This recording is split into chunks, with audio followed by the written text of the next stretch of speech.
Hey everybody, how's it doing? Josh Stewart coming at you, aka J-D.R.K. And today, as the title suggests of the video, we are looking at a couple of disciplines, I guess we might say, on the bass. One is the pick, one is the fingers, and one is the good old slap. I get asked a fair bit by students how to choose the technique that's appropriate for whatever line, and oftentimes my answer is whatever fits.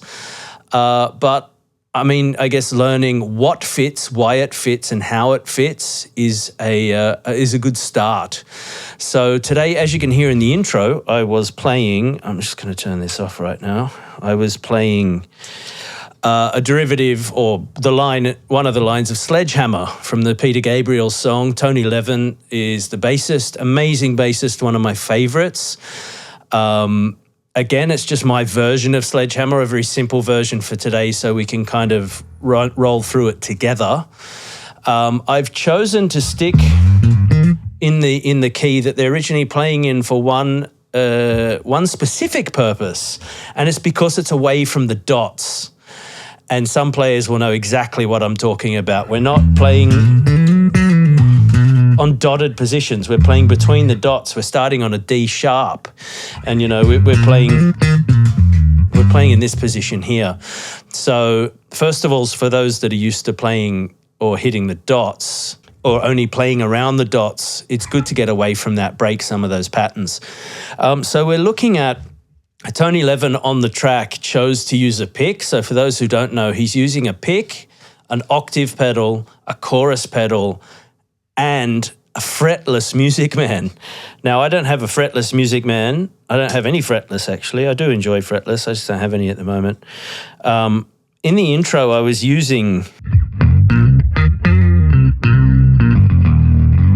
my beloved EBS Octabass version 2, which is my favorite octave in the world. And I've just got a chorus that I've kind of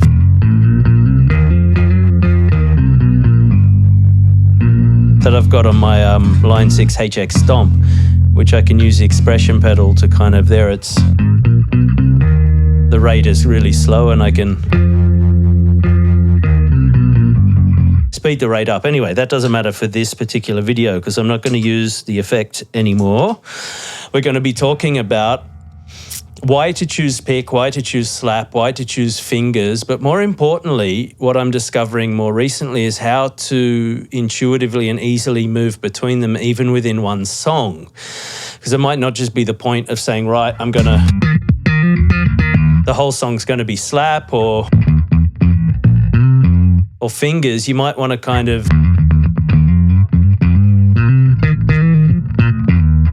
switch between them. And it's a trick that I noticed from Justin Mendel Johnson, a great bass player, great producer. And I was watching him play, and he tends to keep a pick, or at least some of the time, stuck away in his hand. So he'll be playing away, and then when he needs to, he's just flipping the pick out, which is a super cool trick. So it's something I worked on ages ago.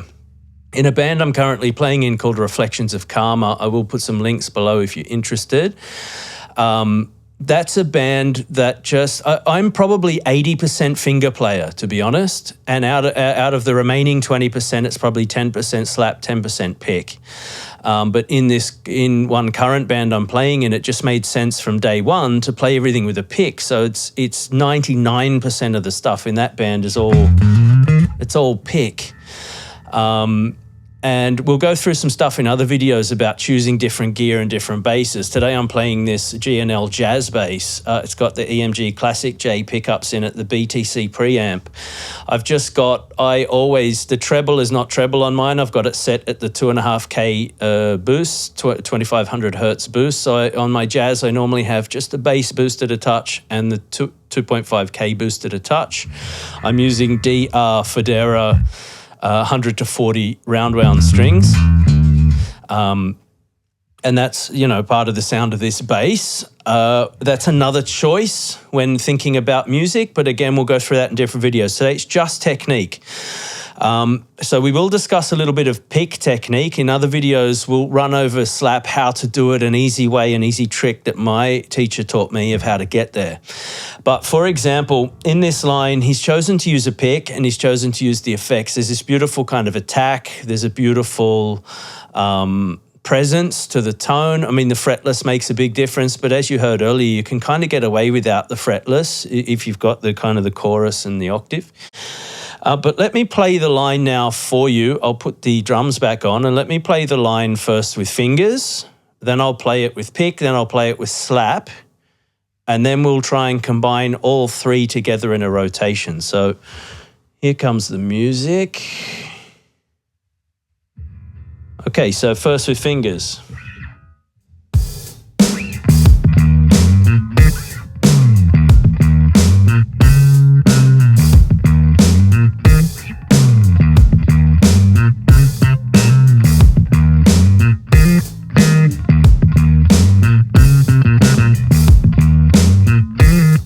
So that's the kind of finger vibe. You can go as punchy or as light as you want.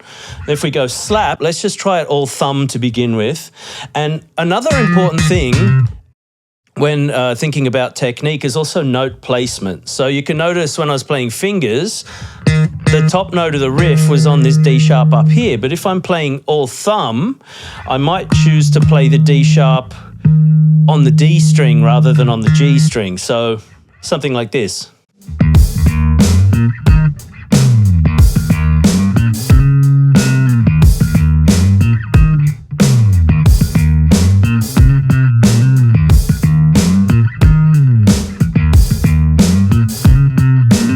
So that's a good practice for your thumb anyway. So, you know, there's a great roundness to just playing it with the thumb. It is another technique. You don't always have to pop. A lot of people find that in the beginning, the thumb is more difficult than the pop. So it's good to train some lines just playing with the thumb. But if I add some pops in, it's really cool as well. So...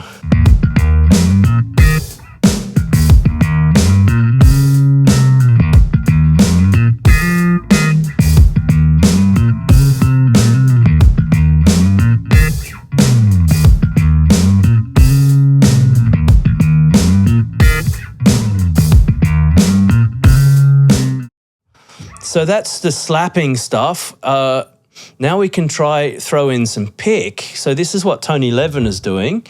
And there's a couple of ways with the pick that I wanted to talk about. And this is pick technique, downstroke, upstroke, or up and down stroke.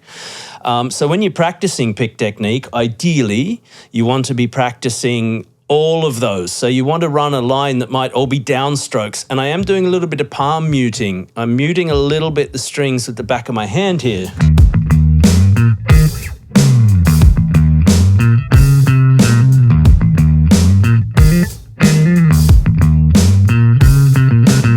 So that's all down strokes. So now if I go up and down strokes.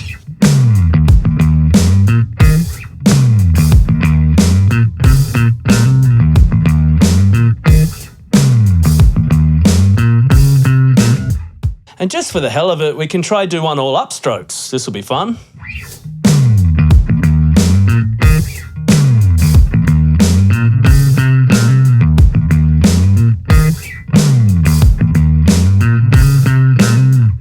Now, I say it's fun because when I'm doing the upstrokes, I don't have the same palm muting all upstrokes as I do in downstrokes. And that's just a practice thing. That's a preference thing. So with a pick technique, one thing I wanted to discuss, I notice a lot of pick players unintentionally start grinding the strings. So when you, depending on, one thing I talk about a lot is bass height. So I like to have my bass on a strap at the same height it is when I stand up. So when I stand up and when I sit down, there is absolutely no fluctuation. In the early days, I used to string my bass very coolly in a low position. And of course, I spent a lot of my time practicing sitting down. So I'm practicing in something like this position, and then I'm playing gigs and the bass is way down here. And I'm like, why isn't it coming together like it does at home? It's one of the factors. There's many other factors. That's one of them. But I go through that, and I'll go through that in a different video. But what we're looking at now is with the pick, trying to keep the pick fairly flat against the string, because especially if I'm using a drive, so I'll click it a drive on here, a lot of players, especially if they got the guitar angled, they're scraping the pick across the string.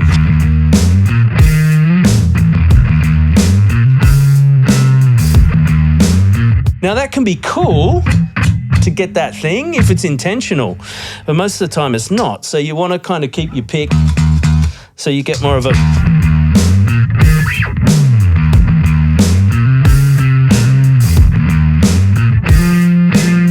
So you can see it's more of a round tone. So a couple of different things with your thumb, finger, and pick is keeping in mind where you play over your instrument, depending if you've got 2 or 1 or 10 pickups, like some instruments may have. If I play in front, and the further, so to keep in mind, the closer I play to the nut, even if I'm playing over the neck, you can get this really cool...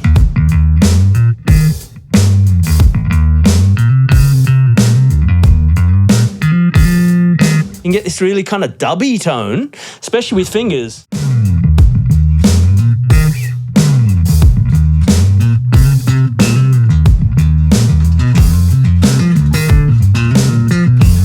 So you get that really kind of dubby, almost a little bit double bass, even though it's a jazz bass and it's, you know, round wounds and maple, it's still got kind of a tubbiness to it. The further I move away, so if I play a little between the pickup and the neck,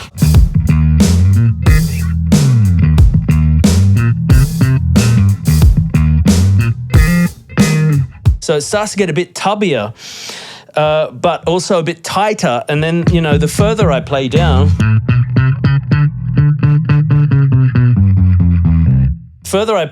the kind of tighter and less bassy the sound gets, a lot more attack. And I shouldn't neglect to say I normally have my jazz bass set almost in between both pickups, just slightly preferencing the front, and I do have a balance. I don't like volume. So that's my kind of standard setting for the jazz bass.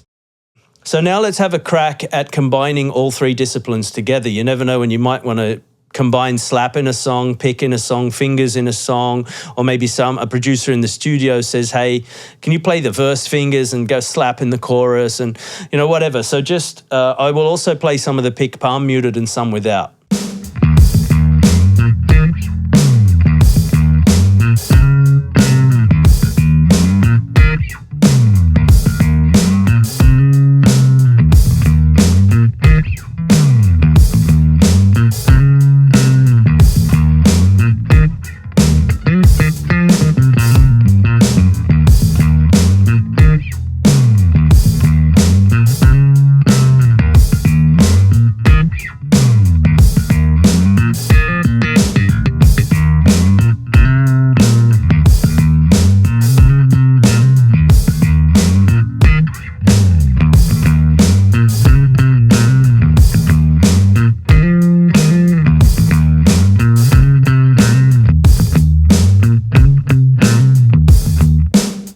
So that's basically the gist of it. So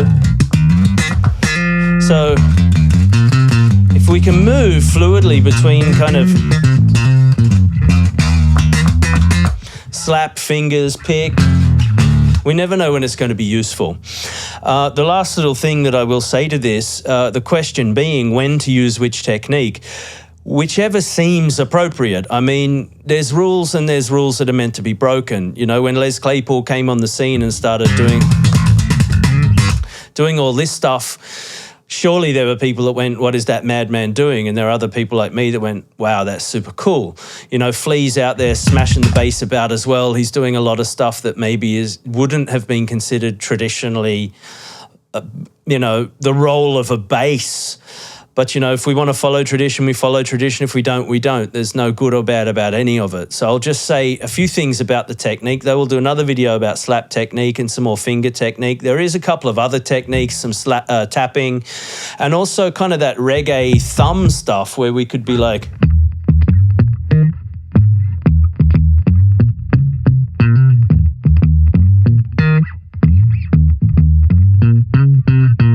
Where you're playing a lot of it with your thumb, you might play it up over the neck. But a couple of things to take from this video. When picking, try to keep your pick flat against the string unless you really want that grind before it, especially with distortion. That grind will really jump out and it's sometimes not so nice.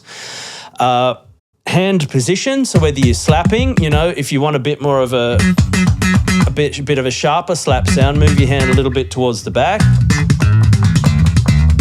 If you want a little bit of a rounder sound, move it up towards the neck. Exactly the same with a pick. If I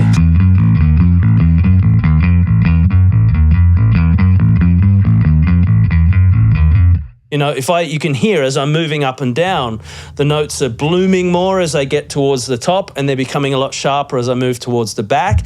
And of course, you've got more string tension at the back. So for speed, you may find it easier to be playing faster at the back, although I also like to I find that especially I get this really grindy, you get a real percussive sound that's smashing off the neck, and a lot cleaner at the back. So it's just about preference and suiting the song. So for those who already know what to play, you already know how to suit the song. For those that don't, I suggest try, listen. If you've got some bandmates in the room, try and see what they think as well, but have some options. If you've got options, it's always better. You know, you might find that you're playing a song, and even with a distortion on, you're playing something and your fingers, and it's like it's not punching how I want it to.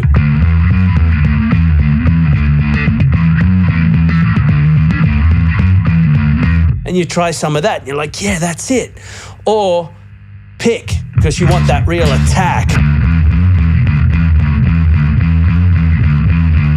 So there's no stigma about any of it. You may not personally like some of the disciplines, but as a bassist, I suggest train them all.